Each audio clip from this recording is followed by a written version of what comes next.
हे मी बिल वाचलं आणि काल मी बोललो त्याची सुरुवात फक्त त्यांनी सांगितले कडव्या डाव्या विचारसरणीची. आता कडवा डावा म्हणजे काय, मुळामध्ये डावी विचारसरणी म्हणजे काय, उजवी विचारसरणी म्हणजे काय.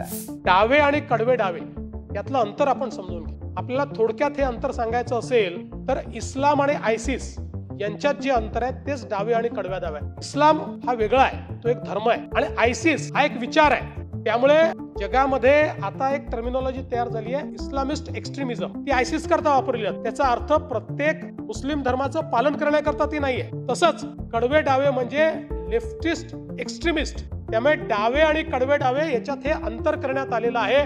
डाव्यांना कुठेही विरोध नाही आहे याच्यामध्ये.